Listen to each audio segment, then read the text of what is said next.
So hi friends, welcome to our channel. Friends, మనకి just 10th class క్వాలిఫికేషన్తో apply చేసుకునే విధంగా ప్రభుత్వ సంస్థలో ఖాళీగా ఉన్నటువంటి పర్మనెంట్ జూనియర్ అసిస్టెంట్ లెవెల్ జాబ్స్కి సంబంధించి ఒక సూపర్ నోటిఫికేషన్ అనేది అధికారికంగా అయితే రిలీజ్ చేయడం జరిగింది. ఈ యొక్క పోస్టులకి సెలెక్ట్ అయినటువంటి క్యాండిడేట్స్కి 35,000 వరకు కూడా మంత్లీ శాలరీ అనేది రావడం జరుగుతుంది. ఎలాంటి ఎక్స్పీరియన్స్ అనేది కూడా ఉండాల్సినటువంటి అవసరం అయితే లేదు. ఈ విధంగా ఇక నోటిఫికేషన్కి సంబంధించి కంప్లీట్ డీటెయిల్స్ అన్నిటిని కూడా ఈ యొక్క వీడియోలో డిస్కస్ అయితే చేద్దాం. సో ఎవరు కూడా స్కిప్ అయితే చేయదు గైస్. ఫస్ట్ టైం మన ఛానల్ని విజిట్ చేస్తున్నట్లయితే కనుక సబ్స్క్రైబ్ అయితే చేసుకుని బెల్ ఐకన్ కూడా యాక్టివేట్ చేసి పెట్టుకోండి. ఇంకా ఎవరైనా వీడియోని లైక్ చేయనట్లయితే కనుక డెఫినెట్గా వీడియోని లైక్ చేసేటువంటి ప్రయత్నం అయితే చేయండి గైస్. ఫస్ట్ ఆఫ్ ఆల్ ఈ యొక్క పోస్టులకి సంబంధించి ఇంపార్టెంట్ డేట్స్ విషయానికి వచ్చేట్లయితే కనుక ఆల్రెడీ మనకి అప్లికేషన్ ప్రాసెస్ అనేది స్టార్ట్ కావడం జరిగింది. ఇక లాస్ట్ డేట్ విషయానికి వచ్చేట్లయితే కనుక January 22 వరకు కూడా ఈ యొక్క రిక్రూట్మెంట్కి ఆన్లైన్లో అప్లికేషన్స్ అనేవి సబ్మిట్ అయితే చేసుకోవాల్సి అయితే ఉంటుంది. సో ఇక అఫీషియల్ వెబ్సైట్కి సంబంధించిన లింక్స్ అన్నిటిని కూడా వీడియో డిస్క్రిప్షన్లోను కామెంట్ సెక్షన్లో అయితే ప్రొవైడ్ అయితే చేస్తాం గైస్. నెక్స్ట్ ఈ యొక్క వేకెన్సీస్కి ఎవరెవరు అప్లై చేసుకోవచ్చు అని చూస్తున్నట్లయితే కనుక ఆల్ ఇండియా నేషనల్ సిటిజన్స్ అందరికీ కూడా అప్లై చేసుకోవడానికి ఛాన్స్ అనేది కల్పిస్తూ ఉన్నారు. అంటే మీరు ఏ స్టేట్కి చెందిన వాళ్ళైనా సరే both male and female candidates ఇద్దరు కూడా ఈ యొక్క రిక్రూట్మెంట్కి ఆన్లైన్లో అప్లై అనేది చేసుకోవచ్చు. నెక్స్ట్ ఈ యొక్క పోస్టులకి సంబంధించి అప్లికేషన్ ప్రాసెస్ విషయానికి వచ్చేటైతే కనుక ఓన్లీ ఆన్లైన్లోనే అప్లై చేసుకోవాల్సి అయితే ఉంటుంది. సో ఇక అప్లై లింక్ అనేది వీడియో డిస్క్రిప్షన్లోను కామెంట్ సెక్షన్లో అయితే ప్రొవైడ్ అయితే చేస్తాం గైస్. నెక్స్ట్ ఈ యొక్క పోస్టులకి సంబంధించి అప్లికేషన్ ఫీజుకి సంబంధించిన డీటెయిల్స్ కనుక చూసుకున్నట్లయితే కనుక ఓన్లీ ఉమెన్ క్యాండిడేట్స్ ఎవరైతే ఉంటారో ఈ యొక్క క్యాండిడేట్స్కి ఎటువంటి అప్లికేషన్ ఫీజు అనేది కూడా లేదు గైస్. ఉమెన్ క్యాండిడేట్స్ అందరూ కూడా ఈ యొక్క రిక్రూట్మెంట్కి ఫ్రీగా అనేది అప్లై అయితే చేసుకోవచ్చు. సో రిమైనింగ్ కేటగిరీకి చెందినటువంటి క్యాండిడేట్స్ అందరూ కూడా 1000 రూపీస్ అప్లికేషన్ ఫీజు అనేది దాన్ని ఆన్లైన్లో పే చేయాల్సి అయితే ఉంటుంది. సో పోస్టుల వారిగా ఎసెన్షియల్ ఎడ్యుకేషనల్ క్వాలిఫికేషన్తో పాటు ఏజ్ లిమిట్ విషయానికి వచ్చేటైతే కనుక లైబ్రరీ అటెండెంట్ అనేటువంటి ఈ యొక్క పోస్ట్కి సెలెక్ట్ అయినటువంటి క్యాండిడేట్స్కి సెంట్రల్ గవర్నమెంట్ లెవెల్ 1 ప్రకారం సో మనకి బేసిక్ పేని 18,000 రూపీస్ అనేది పే చేయడం జరుగుతుంది. సో దీంతో పాటుగా అడిషనల్గా చాలా రకాల అడ్మిజిబుల్ అలవెన్సెస్ అనేవి కూడా మనకి ప్రొవైడ్ అయితే చేయడం జరుగుతుంది. కాబట్టి ఈ విధంగా అన్ని అలవెన్సెస్ కలుపుకుంటే దాదాపుగా మనకి 30,000 వరకు కూడా మంత్లీ శాలరీ అనేది రావడం జరుగుతుంది. నెక్స్ట్ ఏజ్ లిమిట్ విషయానికి వచ్చినట్టయితే కనుక సో మీకు మినిమం ఏజ్ అనేది 18 ఇయర్స్ అయితే కంప్లీట్ అయి ఉండాలి. జనరల్ అభ్యర్థులు వచ్చేసరికి 30 ఇయర్స్ వరకు కూడా అప్లై అనేది చేసుకోవచ్చు.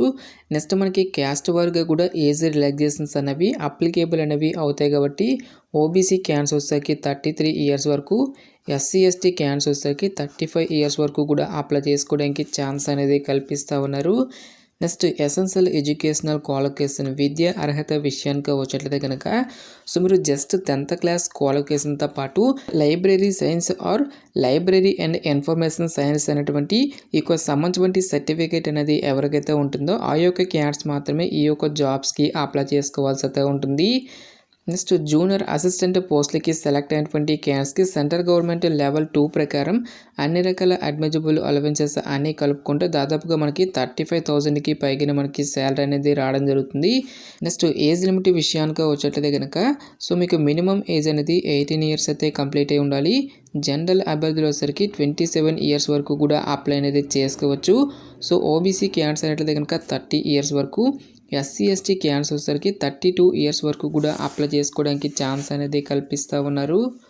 నెక్స్ట్ ఎసెన్షియల్ ఎడ్యుకేషనల్ క్వాలిఫికేషన్ విషయానికి వచ్చేట్లయితే కనుక సో 10+2 అనేది మీరు ఏ విభాగంలో పాస్ అయినా సరే ఈ యొక్క జాబ్స్కి మీరు అప్లై అనేది చేసుకోవచ్చు. సో మీరు ఇంటర్ పాస్ అయినా, ఐటీఐ చేసినా, డిప్లొమా కంప్లీట్ చేసినా సరే ఈ యొక్క జాబ్స్కి మీరు అప్లై అనేది చేసుకోవచ్చు గైస్. సో దీంతో పాటుగా మనకి టైపింగ్కి సంబంధించిన స్కిల్స్ అనేవి కూడా మీకు ఉండాల్సి అయితే ఉంటుంది. ఇంగ్లీష్ లాంగ్వేజ్లో వచ్చేసరికి 35 వర్డ్స్ పర్ మినిట్, హిందీ లాంగ్వేజ్లో వచ్చినట్లయితే కనుక 30 వర్డ్స్ పర్ మినిట్ టైపింగ్కి సంబంధించిన స్కిల్స్ అనేవి మీకు ఉండాల్సి అయితే ఉంటుంది. నెక్స్ట్ ఈ యొక్క అసిస్టెంట్ పోస్ట్లకి మనకి ఎక్స్పీరియన్స్ అనేది ఆడడం జరుగుతుంది. కాబట్టి ఈ యొక్క పోస్ట్ని అయితే స్కిప్ చేయడం జరుగుతుంది గైస్. ఫైనల్గా మనకి సెమీ ప్రొఫెషనల్ అసిస్టెంట్ పోస్ట్లకి సెలెక్ట్ అయినటువంటి క్యాండిడేట్స్కి అన్ని రకాల అడ్మిజిబుల్ అలవెన్సెస్ అన్నీ కలుపుకుంటే మనకి అప్రాక్సిమేట్లీ వచ్చేసరికి 50,000కి పైగానే మనకి శాలరీ అనేది రావడం జరుగుతుంది గైస్.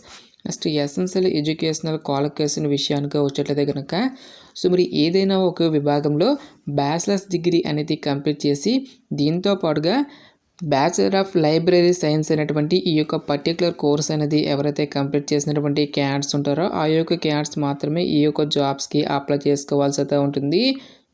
నెక్స్ట్ ఏజ్ లిమిట్ విషయానికి వచ్చేట్లయితే కనుక సో మీకు మినిమం ఏజ్ అనేది 18 ఇయర్స్ అయితే కంప్లీట్ అయి ఉండాలి. జనరల్ అభ్యర్థులు వచ్చేసరికి 30 ఇయర్స్ వరకు కూడా అప్లై అనేది చేసుకోవచ్చు.